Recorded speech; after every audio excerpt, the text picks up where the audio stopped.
برای دگوتن جغینی چیان کسک ندوستی کردانه ادی نوهایه دوستین کردان گلکی زیده بونو لی پیوست کرد قیمت وان دوستان بزانه من فرانسا یک جوانه وزیر دروی فرانسا جان بارو لپارلمان آخفی گوت ما دستپیک بانگ لرایدار ترک و رایدار نوی سوری یه شامه کر که آگر بست جبو کوبانی به راگهاندن جبو که کرد نکون بن گواش و زختکه که نیه تحمل کرن وزیر دروی فرانسا دبیشه کردان لسوری بقهرمانی شر داعشه کرن نهاجی بقهرمانی که مزن بجسارت زندان که ایرو بده هزاران تروریست و مالبات وان دیدانه کرد وان زندانان ده پاریزن ما بستوی زندان هول و زندان دنن که حسدی و شروان کرد وان زندانان ده پاریزن هر واحد بیجه وزیر دروی فرانسا ده بیجه وان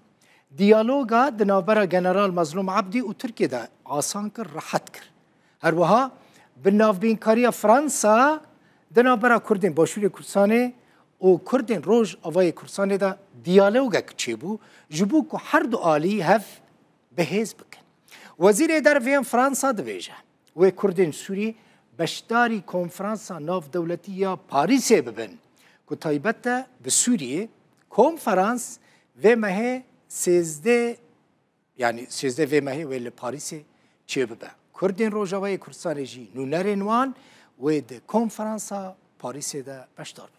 Son ministre des Affaires étrangères. Elle s'appelle Maya Eberitan.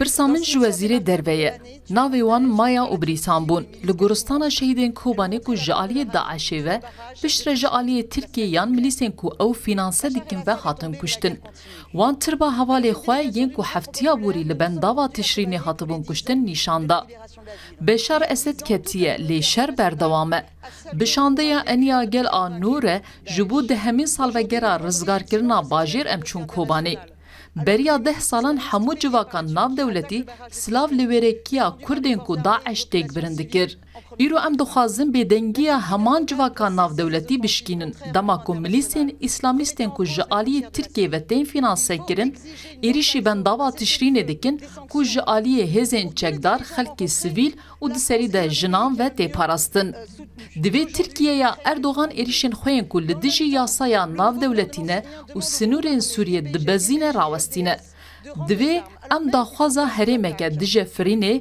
آگربست و سزایان بکن. جناف حمور برین کو مه هفدیتن لگلوان پیک آنین فرانسا یک جوان ولاتانه کو هری باشت پیشگیری دایه.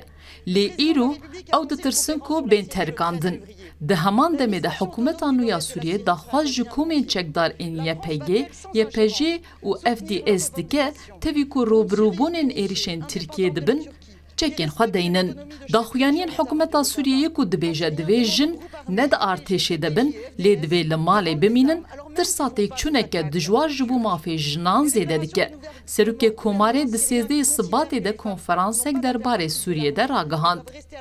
ریوه بریا خسر باکرو رشلات سوریه دیوره بخواندن. گلو فرانسا بی دستی وردانده پشتگیری بده دا خوازنوانین سوریه که یک گرتی سر بخواج ترکیه که ریزه لخواسریا هر هریمکی و بطایبتی رجاوا دیگره.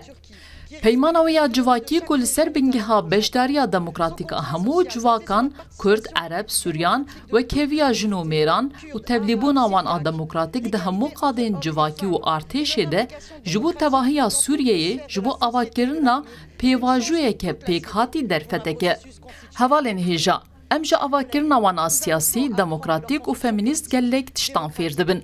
ام سلوگانا وان جن جیان آزادی جبیر نکن. Merci Madame la Présidente, Mesdames et Messieurs les députés, Madame la députée.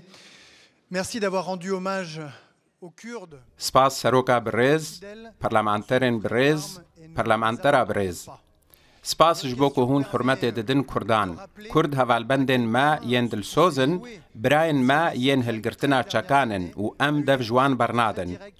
پرساوە ڕێدەدا کۆ ئەم لەبیر بینن حتا چ ڕادەیە تشتێن کۆدڤان 13 ساڵێن بۆریدا لە سووریە قەومینە ئەنجامێن وان پڕ ڕاستەڕاست لەسەر ژیانە ڕۆژانەیە هەڤوڵاتیان مەهەنا ji ber ku tepeseriya bixwîn a ku Beşar el-Esed li dijî gelê xwe organîze kiribû, encama wê ya rasterast bû sedema vejandina metirsiya terorîstên îslamîst ên Daişê, ku melkêleka hevalbendên xwe yên Kurd bi awayekî bêwestan şerêwan kir. û di demekê de ku ji hejdehê kanûna duyem ve hêviyeka nû li Sûriyê ji nû ve çêbûye, divê bêguman em bibêjin ku divê Kurd bi tevahî beşdariyê prosesa wergirtina nasnameya xwe ya netewî de û hevwelatîbûna nû ya ku divê li vî welatî were sepandin bikin. Ji ber vê yekê me ji saetên destpêkê ve bank li rayadarên Tirk û rayadarên nû yên demkî yên Şamê kir ku agirbest ji bo Kobaniyê bê ragihandin.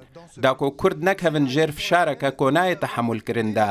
Digel wê aloziya ku piştî rûxandina rejîma Beşar el-Esed bi neçarî metirsiya wê çêdibe. Dixwazim bi bîr bînim ku li bakurê rojhilatê welat, ji bilî şerê li dijî Daişê Kurd bûn ku bi cesaret ew zîndanên ku îro bi hezaran terorîst û malbatên wan tê de ne parastin. û ji ber vê yekê, me navbênkariya navbera General Mezlûm de heta beriya ku ez herme Şamê û Tirkiyeyê hêsan kir. û me navbênkariya navbera General Mezlûm û desthilata veguhêz del Şamê hêsan kir. Ji bo vê yekê jî, me navbênkarî navbera Kurdên Sûriyê û Kurdên Iraqê de hêsan kir. Da ku hevdû bihêz bikin. û ez ji we re piştrast dikim ku 13 Sibatê de hefteya bê li Parîsê Kurd dê beşdarî vê konferansê bibin ku armanc ew e ku careke din daxwazên me yên ji bo vê veguhestinê bên bihîstin.